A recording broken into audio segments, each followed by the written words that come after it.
첫날 새해 첫 주일 아침입니다. 어린이 주일을 맞으며 제가 임종호 시인이 쓴 어린이라는 제목의 시 한 편을 소개하며 말씀을 시작합니다.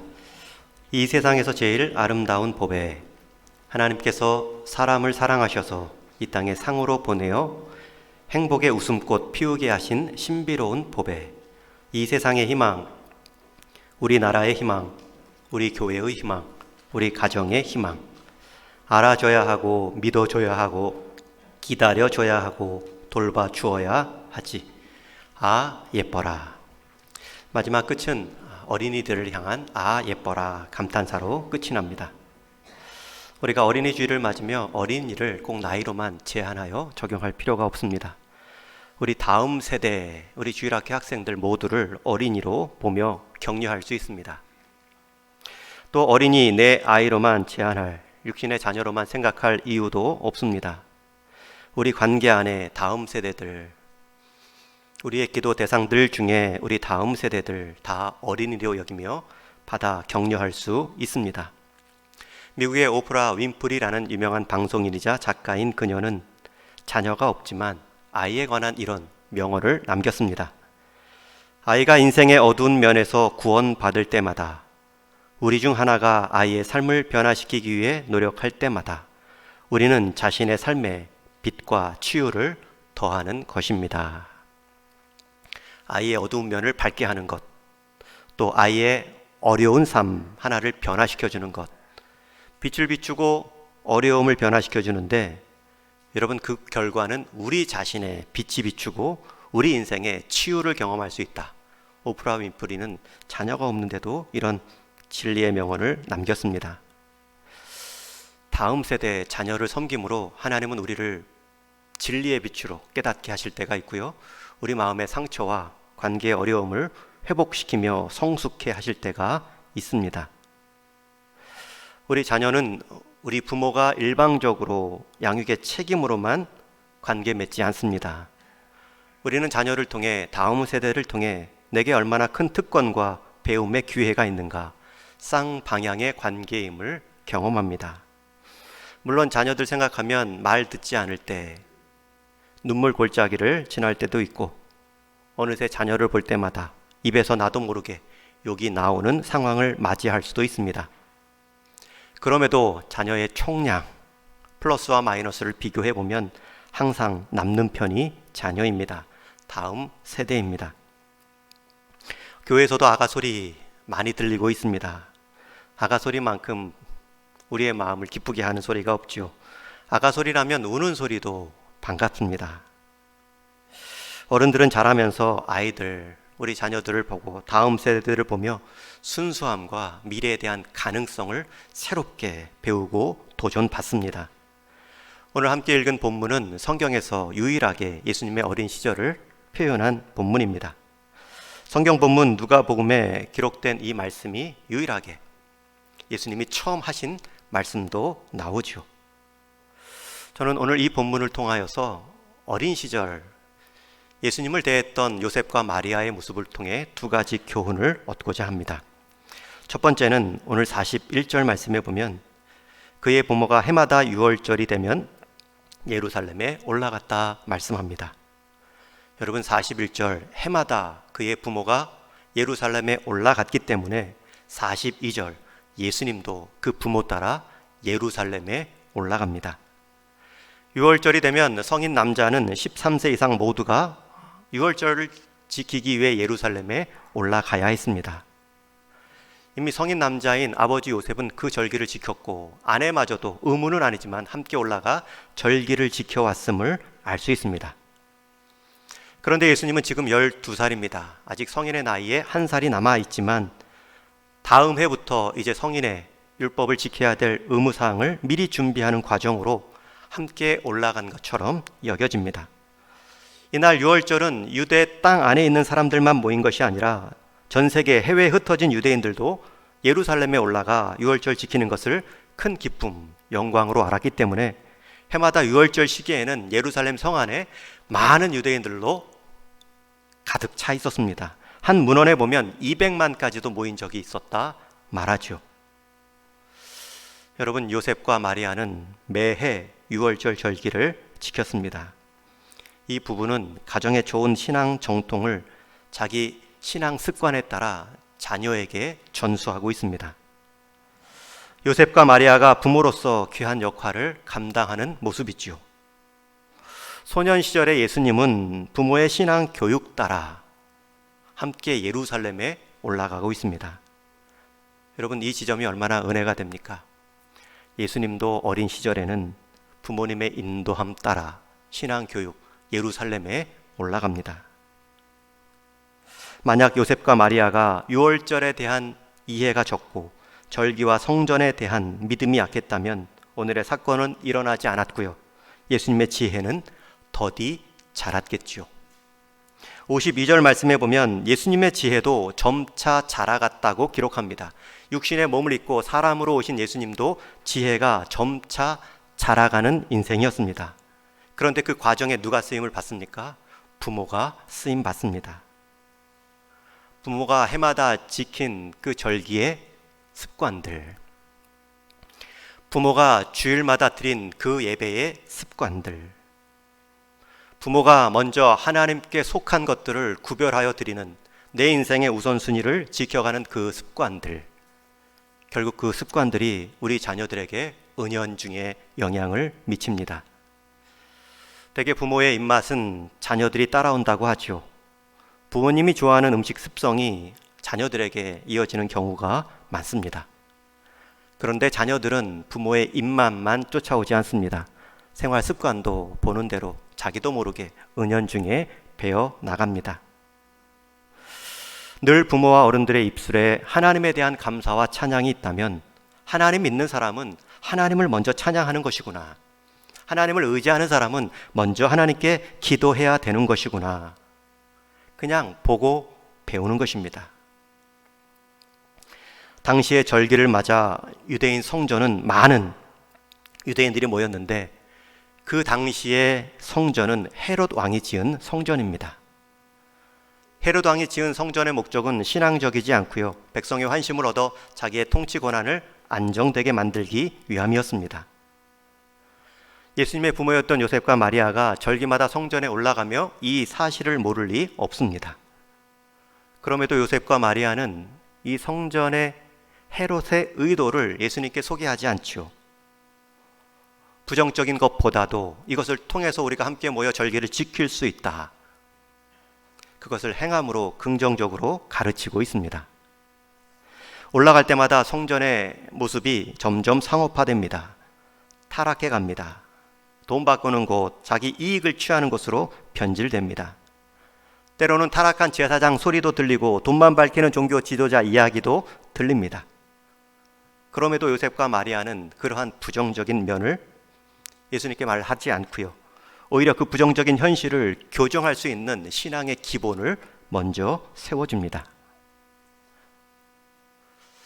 어린 자녀는 부모님이 보는 세상의 창을 통해 세상을 보게 되죠. 부모의 눈에 비친 그 세상이 그대로 여과 없이 자녀들에게 가치관으로 심어집니다. 제가 어린아이들을 나이로만 제한할 필요가 없다고 말씀드렸습니다. 우리 다음 세대들, 우리 믿음의 선진들, 지금 내가 보는 것을 우리 다음 세대의 안경으로 우리는 씌워주고 있는 것입니다. 교회에 대한 세상의 여러 소식들이 부정적으로 들릴 때가 있죠. 그것을 여과 없이 전하는 것보다 그로 인해서 가려질 하나님의 교회의 영광스러움은 없는가 살피며 먼저 세워주는 것이 지혜입니다. 자녀들에게 그 현실에 대한 부정적 이미지 이전에 그 현실을 넘어선 교정의 힘을 길러주기 위해 신앙의 원형, 토대를 세워주는 것이 먼저입니다. 특히 부정적인 말은 조심해야 되죠. 입에 배인 불평의 말. 하나님을 믿는다고 하는데 늘 그 입에는 불평입니다. 직접 하나님께 대해서는 불평하지 못하지만 사람에 대한 불평이 입에 배어 있습니다. 입에 배어 있기 때문에 자기가 불평하면서 불평하는 줄을 모릅니다. 자녀들은 그것을 영향받을 수 있습니다. 교회도 마찬가지입니다. 교회 안에 대한 관점, 교회 안에 모인 사람들의 연약함을 말하기 전에 그리스도의 피로 값주고 사신 교회의 부요함, 영광스러움을 먼저 가르치셔야 됩니다. 오늘날 부정적인 현상만 보고 교회를 탓하게 되면 아이들의 입장에서는 부정적인 안경이 먼저 씌워질 수밖에 없습니다. 베르트라는 교육학자는 이런 말을 합니다. 아이들에게 필요한 것은 비평가보다는 모범자이다. 우리는 다음 세대들, 우리 어린 아이들 가르칠 때에 주로 평가하는 일에 익숙합니다. 아이들이 이미 한 일에 대한 비평가의 자리에 설 때가 많지요.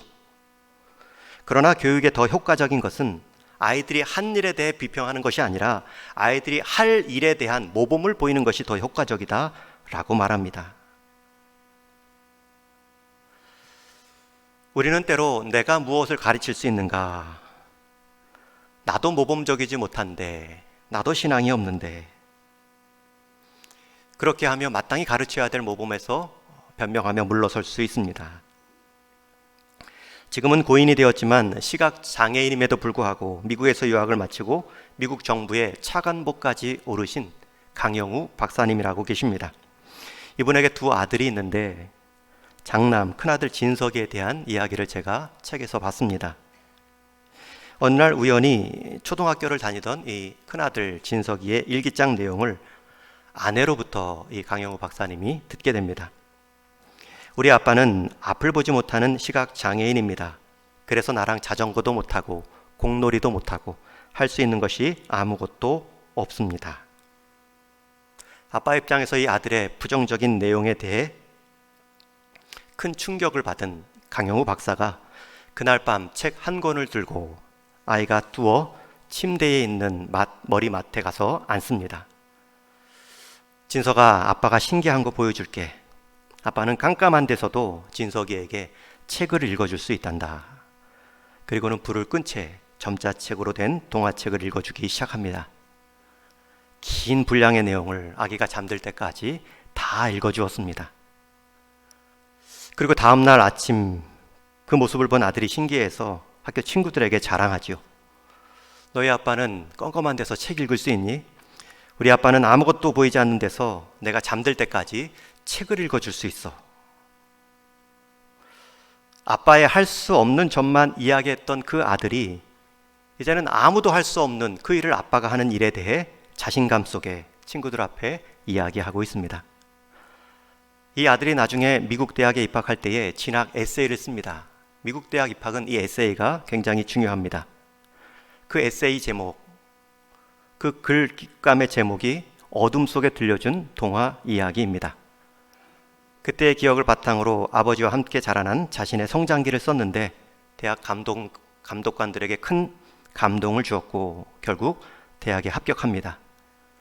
그리고 자신의 전공을 아버지와 같이 앞을 보지 못하는 사람을 치료하고자 의사가 되는데 3만 번 이상의 수술을 집도함으로 2011년에는 슈퍼 닥터라는 자리에 뽑히기도 했습니다. 여러분, 부모로서 어둠 속에 들려주는 이 동화 이야기는 시각 장애인이 눈을 뜬 후에 도와주었다라고 말하지 않습니다. 눈을 뜰 수 없지만 그 부족함 속에서도 할 수 있는 것들에 집중함으로 자녀들에게 영향 줄 수 있었음이 우리에게 더 큰 감동으로 다가오죠. 나는 줄 것이 없고 나는 보일 것이 없고 내 신앙도 어렵다라고 말씀하기 이전에 그 약한 신앙에서도 하나님을 믿는 그 한 모습을 보여주는 것이 자녀에게 신앙 교육입니다. 없는 상황에서도 남들 다 불평할 때 오히려 감사하는 그 한 가지 모습이 하나님을 믿는 자의 모습으로 남겨질 수 있습니다. 하나님을 의지하는 사람은 재물에 더 마음을 두지 않는데 재물이 있다고 교만하지 않는 그 모습을 보이면 자녀들은 하나님을 더 의지해야 되는구나, 하나님 앞에서 겸손할 수밖에 없구나, 그 영향을 분명히 받습니다. 요셉과 마리아는 할 수 없는 것에 대해 낙심한 것이 아니라 할 수 있는 것에 대해 집중했습니다.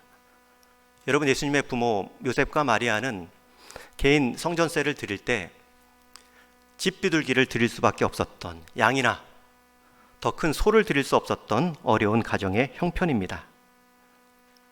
그 상황 가운데서도 지켜야 될 유월절의 절기를 꾸준히 부부가 함께 지켜 나갔습니다. 그 믿음이 예수님의 유월절에 대한 신앙으로, 성전에 대한 이해로 지혜를 키우는 데 쓰임 받았습니다. 저는 여러분들의 오늘 이 드리는 예배의 모습들이 연약할지라도 그 하나님 앞에 신앙으로 살아가는 그 모습들이 하나님 앞에 여러분들의 자녀, 우리 다음 세대들이 세움받는 일에 쓰임 받을 수 있기를 주님의 이름으로 축원합니다. 오늘 본문에 나온 예수님의 나이는 12살입니다. 예수님께서 성전에 올라가십니다. 모든 것이 낯설고 아름답고 신기합니다. 하나님의 성전, 하나님의 제사장, 율법사들에 대한 이해가 풍성해집니다. 마냥 좋았겠죠. 내년이면 정식으로 성인이 되어 함께 참여할 그 기대를 가지고 12살 때 참여했습니다.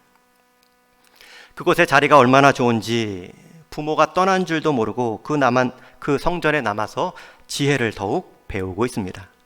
오늘 43절, 44절 말씀 같이 한번 읽겠습니다. 시작. 그 날들을 마치고 돌아갈 때에 아이 예수는 예루살렘에 머무셨더라. 그 부모는 이를 알지 못하고 동행 중에 있는 줄로 생각하고 하룻길을 간 후 친족과 아는 자 중에서 찾되 만나지 못하매 그리고 바로 예루살렘에 찾으러 올라가죠. 요셉과 마리아가 하루가 지나고 나서야 예수님이 따라오지 않은 것을 알게 됩니다. 부모의 입장에서는 서로 아빠를 따라갔겠지, 엄마를 따라갔겠지, 그런 생각으로 서로 돌렸겠지요. 그 당시에 아이들은 대개 걸음이 느리기 때문에 여성의 무리들과 함께 내려왔습니다. 13세 이상 성인이 되면 이제 남자 부류에 속해 함께 올라가기도 하고 내려옵니다. 그런데 예수님은 12살입니다. 애매하죠. 여성들과 함께 가기에는 많이 컸고요. 또 남성들과 함께 가기에는 아직 12살입니다. 이 상황에서 요셉과 마리아는 서로 엄마 따라, 아빠 따라 그 무리에 속하여 내려왔겠지 라고 얘기했는데 돌아보니 없습니다. 46절에 보면 3일 후에야 성전에서 예수님을 만났다 기록하고 있습니다. 3일 후에 만난 것도 놀랍지만 더 놀란 것은 그 만났을 때의 예수님의 모습입니다. 46절 하반절에 보면 그가 선생들 중에 앉으사 듣기도 하시며 묻기도 하시니, 듣는다는 것은 그 율법사들과 함께 토론 중에 경청했다는 뜻이고, 물었다라는 것은 잘 이해가 되지 않는 부분에 토론했다라는 의미입니다. 그리고 선생들도 질문할 때에 예수님이 대답을 하는데 그 대답이 지혜로웠다, 오늘 성경은 기록합니다. 여러분, 여기서 두 번째, 우리 자녀들, 다음 세대들을 대하는 부모의 태도가 나옵니다. 첫 번째는 자기의 신앙 습관 따라 그 믿음의 길 여정 함께 동행해 줌으로 우리 자녀들에게 신앙의 길을 유산으로 남겨주어야 했었다면, 유월절의 절기를 습관으로 지키게 했었다면, 두 번째는 요셉과 마리아가 세워준 그 신앙 위에 지금 예수님 자신의 신앙의 토대를 세워가고 계십니다. 부모가 분명히 좋은 토대를 제공한 것은 맞습니다. 아이 예수를 붙들고 절기에 따라 성전에 올라간 것이 맞습니다. 그런데 그 자리에서 아이는 더 클 수 있습니다. 올라갈 때와 내려갈 때의 모습이 다를 수 있습니다. 우리 부모의 입장에서는 아이가 안 자라는 줄 알지요. 그 자라는 속도가 나보다 빠르지 않을 것처럼 여깁니다. 부모가 그래서 일일이 세워주고 쌓아 주어야 된다는 부담이 있죠. 스스로의 생각과 성장을 통해 얘가 자랄까 굉장히 불안해할 때가 많습니다. 그렇게 선생들과 대화하고 있는 모습을 본 예수님의 부모가 이렇게 찾아가 꾸중하듯 말하지요. 그의 부모가 보고 놀라며 그의 어머니는 이르되, 아이야, 어찌하여 우리에게 이렇게 하였느냐? 보라, 내 아버지와 내가 근심하여 너를 찾았노라. 분명히 안 보일 때는 찾는 게 부모의 역할입니다. 다른 길로 빠지지 않았는가? 어려운 상황에 처해 있지 않았는가? 여러분, 그것은 마땅한 우리 믿음의 선진들의 역할입니다. 가야 할 길을 가고 있지 않는가? 굶주리고 있지 않는가? 필요한 것들 없는가 살펴야 됩니다. 다만 요셉과 마리아는 부모로서 아이를 잃을 뻔한 두려움과 불안은 느끼고 있지만 정작 성전에서 자기를 넘어서는 그 신앙의 모습으로 자라 있는 것에 대한 기대는 없었습니다. 예상도 못했습니다. 예수님은 지금 자라고 있는데 요셉과 마리아는 그 자람의 속도, 그 넓이를 이해하지 못하고 있습니다. 여전히 예수님은 내가 올라가면 올라가야 되고 내려가면 내려가야 될 존재로만 보였습니다. 여러분, 이게 다 우리 부모들이 저지르는 실수입니다. 아이들의 특징은 성장입니다. 자람입니다. 성장하지 않는 모습을 우리는 고착이라고 말하죠. 한 수준에서 그냥 머물다가 굳어버리는 것, 이것은 어른의 특징이지 어린이의 특징이 아닙니다. 그런데 문제는 어른의 특징으로, 그 고착으로 어린아이들을 자꾸 보려고 한다는 것입니다. 내 고착된 시각으로 어린아이들을, 다음 세대에 성장하는 시각을 자꾸 제한하려 한다는 것입니다. 여러분, 그럴 때는 부모로서, 믿음의 선진으로서 우리의 관점이 새로워지는 것이 필요합니다. 자녀들은 부모로부터 관점의 토대를 제공받습니다. 그리고 자녀들은 그 토대 위에 자라나지요. 자녀들은 늘 새로워질 수 있습니다. 그런데 시간이 지날수록 부모와 믿음의 선진들은 고착됩니다. 굳어집니다. 환경은 변하는데 자꾸 나는 변하기 싫어합니다. 그럴 때는 우리가 자녀들의 도움을 받는 것입니다. 부모들은 자녀들을 통해 기존의 관점을 갱신할 수 있는 기회를 얻는 것입니다. 이것이 자녀로부터 배울 수 있는 큰 이점이자 기회입니다. 젊은이들로부터 계속 자극을 받을 수 있다는 것은 우리 기성세대에게는 큰 축복입니다. 얼마 전 작고하신 우리 이어령 선생님이 계십니다. 그분은 여전한 청춘이라고 불리우죠. 그분의 특징은 배움이었습니다. 자신의 생각을 고착시키지 않고요, 청년들의 이야기를 들어주고 생각을 넓혀갔습니다. 여러분, 우리 부모가 우리 자녀들을 대할 때 내 수준으로만, 내 경험으로만 제한할 수 있습니다. 그 제한 가운데 예수님이 이렇게 말씀하십니다. 49절인데요. 우리 한번 같이 읽겠습니다. 시작. 예수께서 이르시되 어찌하여 나를 찾으셨나이까? 내가 아버지의 집에 있어야 될 줄을 알지 못하셨나이까? 하시니. 여러분, 이 예수님의 말씀은 성경에 기록된 첫 번째 예수님의 육성입니다. 그 대상이 부모님이었고요. 내가 내 아버지 집에 있어야 될 줄을 알지 못하셨나이까? 예수님의 성경에 기록된 첫 번째 말씀은 육신의 부모를 향해 주신 말씀이지만 하나님 아버지와의 관계를 말하는 내용입니다. 이 대답은 어떻게 보면 좀 야박해 보입니다. 육신의 부모의 입장에서는 조금 버릇없이 보일 수도 있습니다. 예수님께서는 지금 자신의 정체성과 사역의 방향성에 대해 이제 조금씩 드러내 보이기 시작합니다. 예수님의 이 말씀은 요셉과 마리아가 부모로부터 그 역할을 부정하는 것이나 그들의 모자람을 평가하는 뜻이 아니죠. 부모님이 나를 여기까지 이끌어내신 그 토대 위에 이제 나의 역할, 나의 사명을 감당할 것입니다 라는 뜻입니다. 예수님은 분명 육신의 부모의 몸으로 이 땅에 오셨고요, 그 토대 위에 그 믿음의 여정을 시작하셨습니다. 그러나 거기서 멈춤이 없죠. 이제 구원자의 사명의 길로 더 자라 나가십니다. 우리 자녀들, 우리 다음 세대들, 때가 있습니다. 하나님께서 의도하신 때가 분명히 있습니다. 내 손안에서 자랄 때가 있고요, 내 손안을 넘어서 자라날 때도 있습니다. 독립하여 나갈 때도 있을 것입니다. 또 예수님이 아니기 때문에 실수하여 넘어질 때도 있겠지요. 그때 자녀들을 바라보는 우리 부모와 기성세대의 마음은 불안합니다. 믿지 못하고요, 오히려 안쓰러워 보이지요. 그러나 오히려 그때의 우리의 부모로서의 태도는 자녀를 통해 내가 더 성숙하고 배워야 할 것들은 없는가? 자녀만의 생각과 바램은 무엇인가? 살피시며 품는 시기로 삼으셔야 됩니다. 때로는 자녀들의 모습이 이해가 안 될 때도 있습니다. 오늘 말씀에서도 50절의 말씀에 보면 그 부모가 그가 하신 말씀을 깨닫지 못하더라. 깨닫지 못하였다고 해서 방해하지 않았습니다. 막아서지 않았습니다. 오히려 깨닫지 못하더라도 그 말씀을 마음에 담아왔다.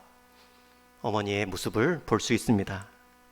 우리도 자녀들의 독립해가는 과정, 그 인생의 삶을 살아내기 위한 여정의 준비 가운데 우리의 마음이 굳어지고 우리의 생각이 좁아질 수 있습니다. 정말 그렇게 해서 살 수 있을까? 내 경험과 생각, 판단에 따라 마음에 들지 않을 수도 있습니다. 그러나 그때는 정말로 우리의 마음이 넓어지는 마음, 우리의 시야가 더 펼쳐지는 시야로 삼을 때입니다. 자녀와 부모의 관계는 결코 경쟁 관계가 아닙니다. 신뢰 관계고요. 이끌어졌으면 후에는 이끌림 받는 관계입니다. 부모 세대는 자신의 경험을 말할 수 있고 자녀 세대는 변화된 세상의 환경을 말할 수 있습니다. 그것을 서로 보완해주며 함께 자라남의 관계가 부모와 자녀의 모습입니다. 여러분, 예수님께서 무례하게 행한 것 같지만 자신의 사역 정체성을 조금씩 드러내 보이는 모습입니다. 오히려 51절 말씀에 보면 예를 다해 부모를 대하죠. 예수께서 함께 내려가사 나사렛에 이르러 순종하여 받드시더라. 예수님께서 독생자로 하나님의 뜻을 행할 자로 구원자로 자기 주장만을 내세우고 육신의 부모에게 무례하게 먼저 나사렛에 내려가십시오. 저는 아버지의 집에 남을 것입니다. 라고 말하지 않습니다. 오히려 부모의 마음을 헤아리고 품으며 내려가 순종하여 부모님을 받들었습니다. 예수님께서 분명 자신의 뿌리를 인정하는 행동이고 그 육신의 부모를 존중하는 태도입니다. 오늘 어린이 주일 다음 세대의 주일입니다. 아이들이 주목받아야 되고요. 다음 세대들이 보호받아야 됩니다. 왜냐하면 그들은 현존하는 미래이기 때문입니다. 우리는 이들을 잘 준비함으로 우리의 미래를 준비하는 것입니다. 우리 어린 학생들, 자녀들, 다음 세대들, 나의 토대가 어디에 뿌리 내려져 있는지를 잊지 말아야 됩니다. 기성세대의 헌신과 수고로 내가 오늘 이 자리에 서 있음을 잊지 말아야 됩니다. 아무리 가난하고 연약한 부모일지라도 그 유월절의 절기에 길을 동행해 준 사람은 요셉과 마리아입니다.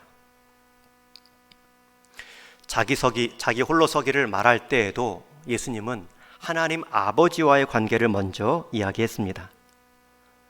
우리 자녀분들, 내 인생은 나의 것이니 이제 여기까지입니다 라고 말하기 전에 나와 하나님과의 관계, 예수님이 말씀하신 것처럼 내가 아버지 집에 있어야 합니다 라는 그 관계로 여러분의 신앙을 먼저 점검하셔야 됩니다. 예수님처럼 자신이 해야 할 일들과 그 일을 하는 과정에서의 부모님의 모습을 배려하셔야 됩니다. 그 모습이 52절에 나오는 예수는 지혜와 키가 자라가며 하나님과 사람에게 더욱 사랑스러워 가시더라 라는 모습입니다. 나도 하나님께 받은 뜻이 있고 내가 해야 될 사명이 있습니다 라고 말하면서 그 토대를 이루어 놓은 부모와 선진들의 수고를 무시하지 말아야 됩니다. 예수님은 하나님께도 사람에게도 더욱 사랑스러워 가셨습니다. 우리 믿음의 부모님들께도 당부합니다. 자녀들을 위해, 다음 세대들을 위해 내 신앙의 습관 잘 지켜나감으로 그들의 습관이 될 수 있도록 도와주십시오. 하는 척 하지 마시고 하심으로 자녀들에게 신앙의 습관을 유산으로 새겨 놓는 것입니다. 이것은 타협의 내용도 아니고 원칙으로 접근하셔야 됩니다. 그러나 거기서 머물면 안 됩니다. 신앙의 토대, 내 신앙의 습관을 유산으로 주는 것 이외의 문제라면 다음 세대들은 우리보다 앞설 수 있습니다. 아니, 앞서지는 않는다 할지라도 풀어가야 할 신앙의 과제가 다를 수 있습니다. 그때는 귀 기울여줌과 기다려줌이 필요합니다. 아예 말도 안 된다 뒤돌아서서 귀를 막아버리면 자녀들에게는 좌절과 상처가 남을 수 있습니다. 가정에서 자녀, 또 교회 밖에서 우리 다음 세대들, 이들이 언제까지나 우리의 자녀, 우리의 다음 세대가 아닙니다. 이제는 그들이 우리의 영적 부모의 역할, 우리를 견인할 때도 있을 것입니다.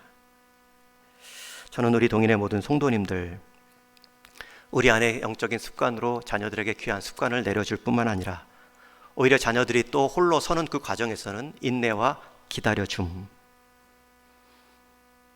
보이지 않는 곳에서의 숨은 기도들, 그것들을 통하여서 그들이 이룰 일들이 이루어지고 그 일들로 인해 또 부모 세대가 큰 유익을 얻을 수 있는 관계로 서로에게 큰 위로의 관계가 될 수 있기를 축원합니다. 그렇기 때문에 우리 다음 세대 자녀들은 축복의 이름입니다.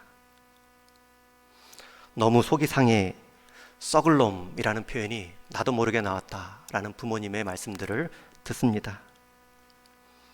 여러분, 자녀들은 썩을 놈이 아닙니다. 혹 썩을 행동을 잠깐 할지라도 그 모습, 그 행동을 통해서 결국 우리를 일으켜 낼 이름들입니다. 축복의 이름이고요, 우리가 기도할 대상들입니다. 우리의 귀한 보배들, 오늘 서두에 읽어드린 어린이라는 시의 마지막 내용처럼